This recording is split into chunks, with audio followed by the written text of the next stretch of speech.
Hi guys, welcome back to our channel. నా పేరు Seshu. So today వీడియోలో టాపిక్ చూసుకుంటే కనుక సీబుక్ విషయంలో జాగ్రత్త వహించడం. సో నిజానికి చెప్పాలంటే మనం బైక్ తీసుకున్న తర్వాత సీబుక్ మన చేతికి రాకపోతే చాలా సమస్యలు ఉంటాయి. అందులో మెయిన్గా చూసుకుంటే ట్రాఫిక్ పోలీసుల దగ్గర ప్రాబ్లం వస్తుంది. అంటే వెహికల్ ఎవరికైనా అమ్మాలన్నా సీబుక్ కంపల్సరీ ఉండాలి. అండ్ అంతేకాకుండా మనం ఒకవేళ ఏదన్నా అంటే ఎక్స్చేంజ్కి ఇచ్చి ఏదన్నా లేదంటే ఫైనాన్స్ చేయించుకోవాలన్నా సరే మనకి సీబుక్ కావాలి. అంటే ఒకవేళ ఇన్సూరెన్స్ అయిపోయినప్పుడు మళ్ళీ రెవెన్యూవల్ చేయించుకోవాలి అన్నప్పుడు కూడా సీబుక్ కావాలి.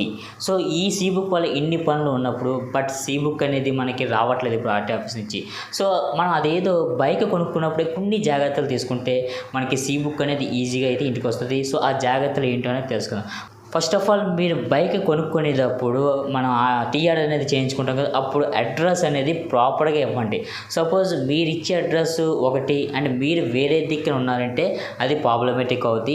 ప్రజెంట్ మీరు ఏ అడ్రస్లో ఉన్నారో ఆ అడ్రస్ దగ్గర మీకు ఏ ప్రూఫ్ ఉందో, లైక్ గ్యాస్ బిల్ ఖచ్చితంగా ఉంటుంది అండ్ ఆ అడ్రస్ సంబంధించి కరెంట్ బిల్ ఉంటుంది, అది మీ పేరు మీద ఉండాలి. అండ్ అంతేకాకుండా బ్యాంక్ బుక్ అది కూడా మీ పేరు మీద ఉండాలి. సో ఇలాగా ఏ ప్రూఫ్ మీరుండే ప్రజెంట్ ఉండే అడ్రస్లో ఏ ప్రూఫ్ ఉందో ఆ ప్రూఫ్ ఇవ్వడానికి ట్రై చేయండి. ఎందుకంటే మీరు ఒకవేళ వేరే ఇంటి అడ్రస్ ఇచ్చారు, మీరు వేరే దగ్గర ఉన్నారంటే పోస్ట్ మ్యాన్ ఆ అడ్రస్లో సీబుక్ ఇస్తాడు. అక్కడ కానీ ఎవరున్నా వాళ్ళ చేతికి ఇచ్చేస్తారు. అది అలా మిస్ అయిపోతుంది, వేరే వాళ్ళ దగ్గరికి వెళ్ళిపోవడమో లేదా వేరే వెళ్ళిపోతుంది, లేదా రిటర్న్ పంపించేస్తారు. మ్యాక్సిమం అక్కడ ఇచ్చేసి వెళ్ళిపోవడానికి ట్రై చేస్తారు. అది మీ దాకా రాకపోవచ్చు కూడా. సో మెయిన్గా ఇదే జరుగుతుంది. నా అడ్రస్ కూడా ఒక సీబుక్ వచ్చింది, ఇప్పటికీ నా దగ్గర ఉంది, అది ఇప్పుడు ఆ అడ్రస్ కూడా నాకు దొరకలేదు. సో ఈ విధంగా ఉంటుంది. సో ఖచ్చితంగా మీరు ఏ అడ్రస్లో ఉన్నారో ఆ అడ్రస్ ప్రూఫ్ ఇవ్వడానికి ట్రై చేయండి. ఒకవేళ ఆ ప్రూఫ్ లేదంటే మీరు ఏ అడ్రస్ అయితే ఇస్తున్నారో ఆ అడ్రస్ ఇవ్వండి. ఆ అడ్రస్ లోకల్లో ఉండే పోస్ట్ మ్యాన్కి టచ్లో ఉండండి. ఇలా నా పేరు మీద సీబుక్ వస్తుంది, ఆ సీబుక్ నాకు తెచ్చి ఇచ్చే అని చెప్పేసి చెప్పండి. వాడికి ఒక 100 రూపాయలు ఎంతో చదివించండి. ఎందుకంటే సీబుక్ వల్ల మనకి లేకపోతే చాలా నష్టాలు అయితే ఉంటాయి. సో ఇవి కాకుండా ఉండాలంటే ఈ పని అయితే మనం ఖచ్చితంగా చేయాలి. సీబుక్ మనకి బైక్ తీసుకున్న 3 నెలల లోపల వచ్చేస్తుంది. సో దీన్ని బట్టి మీరు ఈ 3 నెలలు కూడా మనం ఆ పోస్ట్ మ్యాన్తో టచ్లో ఉండడం జరిగితే బెస్ట్.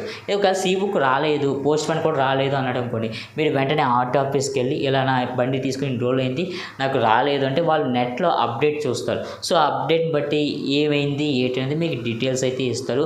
అది కూడా మనం కూడా చూసుకోవచ్చు. అది ఏ విధంగా చూసుకోవచ్చు అనేది రాబోయే వీడియోస్లో అయితే నేనైతే చెప్తాను. సో ఈ విధంగా మీరు క్లియర్గా అయితే తీసుకుంటే మీ సీబుక్ అనేది మీ దగ్గరికి వస్తుంది. ఒకవేళ ఇప్పటికీ మీ సీబుక్ రాలేదు అనుకుంటే కనుక మీరు డూప్లికేట్ సీబుక్ అనేది పెట్టుకోండి. సో అది ఎలాగా అన్నది ఆర్టీ ఆఫీస్కి వెళ్ళి కనుక్కోండి. అండ్ ఇంకొక ప్రొసీజర్ కూడా ఉందని ఈ మధ్య విన్నాను.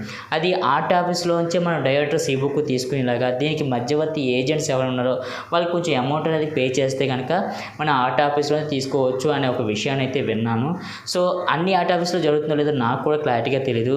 ఒకవేళ మీకు సీబుక్ రాకపోతే కనుక ఈ మధ్యవర్తి ఏజెంట్లు ఎవరైతే ఉన్నారో వాళ్ళని ఒకసారి కనుక్కోండి, ఎక్స్ట్రా పేమెంట్ అయితే చేయండి, మీ సీబుక్ వచ్చే అవకాశం అయితే ఉంటుంది. సో ఈ విధంగా మీ సీబుక్ను అయితే వచ్చే వరకు మీరైతే కొంచెం కేర్ఫుల్గా అయితే వహించండి.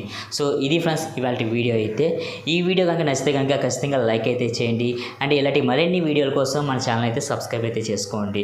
సో కొంచెం టైం ఉందనుకుంటే కనుక ఈ వీడియోని అయితే షేర్ అయితే చేయండి. సో మరొక వీడియోతో మళ్ళీ కలుస్తాను. అంతవరకు సేఫ్ డ్రైవ్, బీ హ్యాపీ.